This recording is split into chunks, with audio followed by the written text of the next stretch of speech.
बड़े बड़ों को चूना लगा दिया पाकिस्तान की मिलिट्री एस्टेब्लिशमेंट ने, और इस दफ़ा ऐसा लगता है कि ट्रंप को चूना लग गया है। डोनाल्ड ट्रंप जो है वो उसने इंडिया पे टैरिफ लगाया 25% का। और पाकिस्तान के बारे में डोनाल्ड ट्रंप ने कहा जी पाकिस्तान में तेल के बहुत बड़े बड़े ज़खायर हैं और यहाँ से हमने तेल निकालना है, और हम कंपनी फाइनल कर रहे हैं कि कौन सी कंपनी पाकिस्तान में जाके तेल निकालेगी, और हो सकता है कि मुस्तकबिल में इंडिया पाकिस्तान से तेल खरीद रहा होगा। अच्छा, इंडिया में तो लगा दिया 25% टैरिफ, और मोदी जो है उसकी ऐसी तैसी फेर के रख दी उनकी अपोजिशन ने तैयारे गिरने पे। डोनाल्ड ट्रंप के बार बार ये कहने पे कि आपके तैयारे गिर गए, डोनाल्ड ट्रंप के बार बार इंडिया को जलील करने पे और ये कहने पे कि मैंने जंगबंदी करवाई है, और ये अमेरिका के ये बताने पे कि इंडिया गया था जंगबंदी करवाने के लिए अमेरिका के पास मिन्नतें करने के लिए। तो इंडियन अपोजिशन ने धो के रख दिया मोदी को। मोदी ने वहां पे तकरीर की, लगभग 100 मिनट तक बोला वहां पे अपनी लोकसभा में, लेकिन वो अपोजिशन को मुतमईन नहीं कर सका। ना तैयारों का जिक्र किया, ना चाइना का जिक्र किया, और ना ये लड़ाई कैसे बंद हुई, सीज फायर कैसे हुआ, इस बारे में भी बात नहीं गई। मोदी बेचारा जो है ना वो बहुत बुरी तरह फंसा हुआ है, और अब उसके पास निकलने का रास्ता एक ही है कि उसे कोई सेफ एग्जिट दी जाए या कोई सेफ रास्ता दिया जाए या फेस सेविंग दी जाए, और वो यही हो सकती है कि उसे किसी लड़ाई में कोई फतह मिल जाए। लिहाजा पाकिस्तान ने तो अभी धो दिया पकड़ के, खासतौर पे पाकिस्तान एयरफोर्स ने। लेकिन मैं एक चीज सोच रहा था, मैं वॉक कर रहा था उस वक्त मेरे दिमाग में आ रही थी कि अभी जो सबसे आखिर में जो मुल्क जंग जीता है वो अजरबैजान है, जिसने बाकायदा एक मुल्क का बहुत बड़ा हिस्सा फतह करके उसको अपने मुल्क के अंदर शामिल किया है। लेकिन वहां पे कोई भी जर्नैल जो है वो फील्ड मार्शल नहीं बना, हालांकि वो बहुत बड़ी जमीन उन्होंने फतह की है। ईरान ने इसराइल की मिथ तोड़ के रख दी है, लेकिन फील्ड मार्शल कोई नहीं बना। इसराइल ने ईरान के एटमी असासों पे अटैक किया और बहुत नुकसान पहुंचाया, वहां पे भी फील्ड मार्शल कोई नहीं बना। कंबोडिया और थाईलैंड की लड़ाई हुई है, वहां पे भी फील्ड मार्शल कोई नहीं बना। रशिया और यूक्रेन की लड़ाई चल रही है गुज़िश्ता 3 साल से, वहां पे भी कोई फील्ड मार्शल नहीं बना। अमेरिका ने दुनिया के अंदर जंगें कर करके तबाही फेर दी है, उधर भी फील्ड मार्शल नहीं बना। लेकिन पाकिस्तान में आसिम मुनीर साहब बगैर 1 इंच जमीन फतह किए फील्ड मार्शल बन गए। देखिए ना, कश्मीर फतह होना भी बाकी है, या फलस्तीन को आज़ादी दिलाना, ये 2 चीज़ें हमें पाकिस्तान की हमेशा फौज बताती रही है कि पाकिस्तानी वो फौज है जो जाएगी और जाकर जेरूसलम को आज़ाद करवाएगी, ये हमें हमेशा बताया गया। दूसरा ये कहा गया कि श्रीनगर में जाएगी और जाके कश्मीर को आज़ाद करवाएगी और हिंदुस्तान के हुक्मरानों को जंजीरें डाल के ये पाकिस्तान में लेकर आएंगे, ये हमेशा पाकिस्तान की फौज कहती थी। इनमें से कोई भी काम नहीं हुआ और आसिम मुनीर साहब फील्ड मार्शल बन गए। हालांकि चाइना की मदद से पाकिस्तान ने इंडिया के तैयारे गिराए थे, और यह पाकिस्तान एयरफोर्स का एक कारनामा है, लेकिन आर्मी चीफ इसमें फील्ड मार्शल बन गए। हालांकि कुछ हमारे टाउट ऐसे दोस्त हैं जो कह रहे थे कुछ 400 के करीब चौकियां मकबूजा कश्मीर में ये दावे कर रहे थे कि फतह कर ली हैं, और पाकिस्तानी फौज बहुत अंदर तक कई किलोमीटर तक मकबूजा कश्मीर के इलाके फतह कर चुकी है। एक भी चौकी का विजिट अभी तक नहीं करवाया गया, 1 इंच जमीन भी पाकिस्तान ने हासिल नहीं की, लेकिन फील्ड मार्शल बन गए। बहरहाल चले, अच्छी बात है, एक ओहदा मिल गया, और ओहदा मुबारक। कौम ने यह भी देखना था, कौम ने यह भी देख लिया। लेकिन सवाल यह पैदा होता है कि पाकिस्तान में तेल कहां से निकल आया। यानी पाकिस्तानियों को तो चूना लगता रहा 78 साल से, दुनिया को भी लगता रहा, अमेरिकन कई दफा बेवकूफ बने। हाँ, ये जरूर है कि पाकिस्तान में मिनरल हैं जो बहुत कीमती हैं, शायद बहुत सारी चीजें तेल से भी ज्यादा कीमती हैं।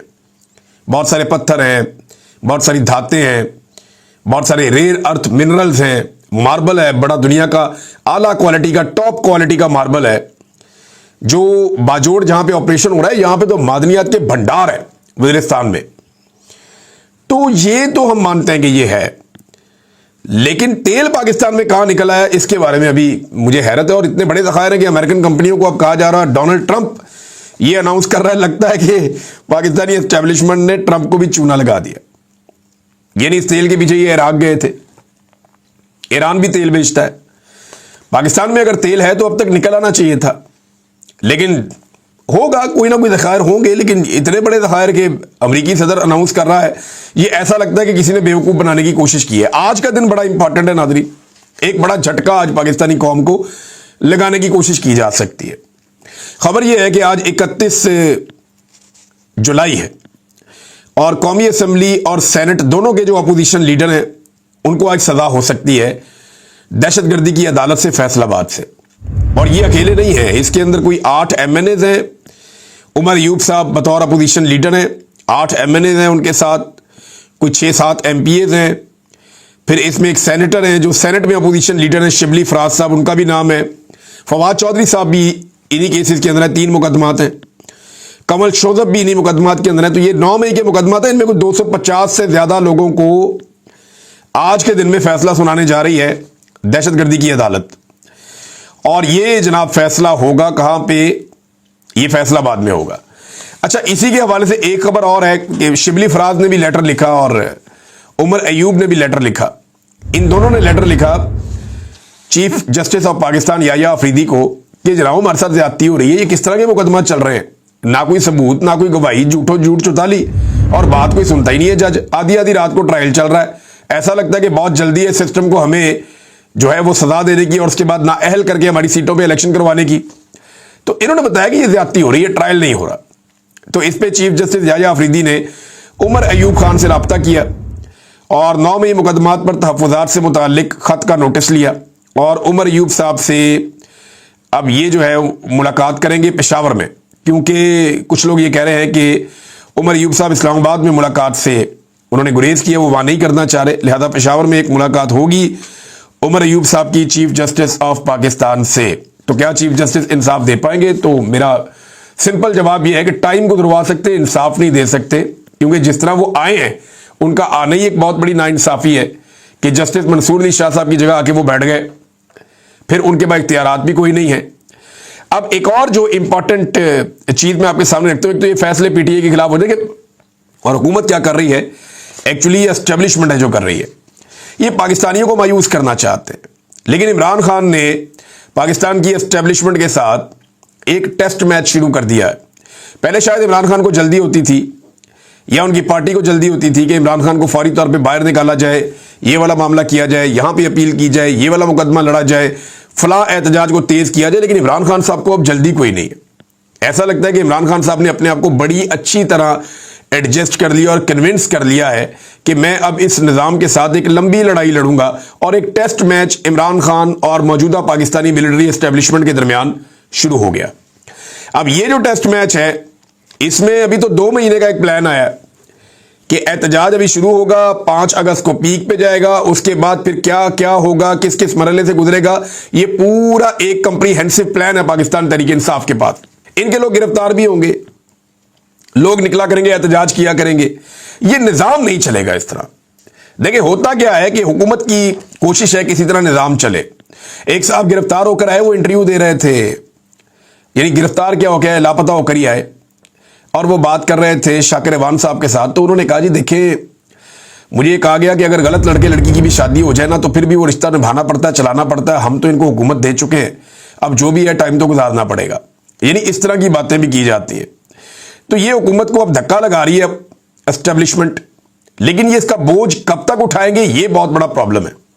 ऐसा लगता है कि दोनों एक दूसरे के खिलाफ होना शुरू हो गए और इसका आगाज सहाफियों की जानिब से हो गया है कि जो एस्टेब्लिशमेंट के सहाफी हैं वो पीडीएम के ऊपर मलबा डालते हैं और जो पीडीएम की जमातों के सहाफी हैं वो एस्टेब्लिशमेंट में मलबा डालते हैं। ये सिलसिला अब शुरू हो चुका है और इसमें एस्टेब्लिशमेंट ने अब बाजू में रोड़ना शुरू करने हैं पीएमएलएन और पीपल्स पार्टी के भी बहाने से। तो ये चीजें आप आने वाले दिनों में देखेंगे। देखिए इमरान खान साहब ने टेस्ट मैच की बुनियाद रख दी है क्योंकि उनके पास ये इंफॉर्मेशन है कि मौजूदा हुकूमत और एस्टेब्लिशमेंट के पास मईशत चलाने का कोई प्लान नहीं है। पाकिस्तान दुनिया का वो मुल्क बन गया है जहां से सबसे ज्यादा लोग पाकिस्तान छोड़कर चले गए हैं। कोई मुल्क से जाने वाले लोग जो हैं जिन्होंने अपने मुल्क को अलविदा किया, उनमें नंबर 1 पे पाकिस्तान है पूरी दुनिया में। आबादी में हम नंबर 1 नहीं है, बहुत नीचे है, लेकिन हम दुनिया में नंबर 1 है जो लोग मुल्क छोड़कर चले गए। और सर्वे करवा ले, हर आदमी मुल्क छोड़ना चाहता है, कोई पाकिस्तान में सरमायाकारी नहीं कर रहा। तो अदम एतमाद है एक बहुत बड़ा पाकिस्तान में, और मार्केट जो है मकामी वो तबाह हो चुकी है, मुकम्मल तबाही का शिकार है। और इस एस्टेब्लिशमेंट के पास किसी किस्म का कोई भी माशी प्लान नहीं है। हाँ ये जरूर है कि जो एस्टेब्लिशमेंट में बैठे हुए कुछ लोग हैं वो दिहाड़ियां लगा रहे हैं। जैसा कि आपको याद होगा कि जावेद लतीफ साहब ने कहा था कि एजेंसियों के कुछ लोगों ने इलेक्शनों में दिहाड़ियां लगवाई और उन्होंने लोगों से पैसे ले लेकर सीटें बांटी है, और जिन्होंने पैसे नहीं दिए उनको सीटें नहीं दी गई। लिहाजा अब जो ज़िमनी इलेक्शन इतने बड़े पैमाने पर करवाने की तैयारी हो रही है, जो इतलात आ रही है पाकिस्तान से, उनमें तो यह है कि लोग वोट डालेंगे इमरान खान साहब को लेकिन उम्मीदवार जितवाया जाएगा वो जो पैसे भर के आएगा। और कीमत रख दी गई है जनाब, कौमी असेंबली की सीट और सूबाई असेंबली की सीट की ये कीमत है, इतना पैसा आप पहुंचा दें फला फला बंदे को और उसके नतीजे में आपको फॉर्म 47 जारी करवा दिया जाएगा। तो यहां पे लोग अपनी जेबें और अपने अकाउंट्स भरेंगे, अपने जाली अकाउंट्स को भरेंगे। लेकिन इंटरेस्टिंग चीज मैं आपको बताता हूं जो बहुत ही इंटरेस्टिंग है, ये जो मर्जी कर ले अल्टीमेटली इनको शिकस्त होनी है। अभी जो अफसरान अपनी ट्रांसफर पोस्टिंग के पैसे भरते हैं ना कई लोग, ये हमेशा से पाकिस्तान में सिलसिला चलता है। अफसरान ने पैसे भरने बंद कर दिए, अब वो कोई पोस्टिंग और ट्रांसफर लेने को तैयार नहीं, काम ही रुका हुआ है। देखिए ना, अफसरान की जेबें भी तब भरती हैं जब कोई काम चल रहा हो। ब्यूरोक्रेसी की मुझे तब होती है जब मुल्क के अंदर मईशत का साइकिल चल रहा हो, फिर उनकी मौज होती है। अब मईशत का साइकिल चल नहीं रहा तो लोग अब ट्रांसफर पोस्टिंग के लिए भी पैसा खर्च नहीं कर रहे। दो चार चीजें मुझे पता चली कि फलां पोस्ट के लिए फलां बंदा पैसे भरना चाह रहा था लेकिन उसने इनकार कर दिया, जी मैं नहीं। और लोगों को यह भी पता है कि हमें 3 साल के लिए तैनात किया जाएगा और पता चले कि दूसरे महीने पाकिस्तान में इनकलाब आ गया या लोग गले पड़ गए एस्टेब्लिशमेंट के और सारा निजाम बदल गया, तो मैं 3 साल के पैसे भर के फौरी तौर पर फारिग हो जाऊं तो मेरे पैसे कौन भरेगा। तो ये इस तरह के मामला पाकिस्तान में एक बेयकीनी की सूरत हाल है जो चल रही है। अली अमीन गंडापुर साहब ने गुज़िश्ता 72 घंटे अगर आप उनके देखें तो उनके अगर आप बयानात निकालें तो वो बैक वक्त अलग अलग बातें कर रहे हैं। यानी वो एक ही वक्त में ऑपरेशन के साथ भी हैं, सेम टाइम में वो मिलिट्री ऑपरेशन के खिलाफ भी हैं, सिक्योरिटी एजेंसियों को दहशतगर्दों का मददगार भी कहते हैं और फिर उनकी तारीफ भी करते हैं। फिर वो फौज के इख्तियारात महदूद करने की बात भी करते हैं। फिर सिक्योरिटी फोर्सेस जो मौजूद है वहां पे फौज उन्हें अपने मेहमान भी करार देते हैं और उनकी हिफाजत की भी बात करते हैं। मादनियात पर पार्टी का मौक़िफ़ कुछ और है और अली अमीन गंडापुर का मौक़िफ़ कुछ और है। तो ये बड़ी अजीबोगरीब सूरत हाल पैदा हो चुकी है। चंद घंटों में बड़े अजीब तरीके से अलग अलग बयान दिए। यानी उन्होंने कहा कि फौज और अवाम के दरमियान एतमाद का रिश्ता खत्म हो चुका है। ये किसने कहा? अली अमीन गंडापुर ने कहा कि फौज और अवाम के दरमियान एतमाद का रिश्ता खत्म हो चुका है, ये गंडापुर ने कहा। और उसकी वजह वो फौजी क़यादत के फैसलों को करार देते। अब वो कह रहे हैं कि साजिश हो रही है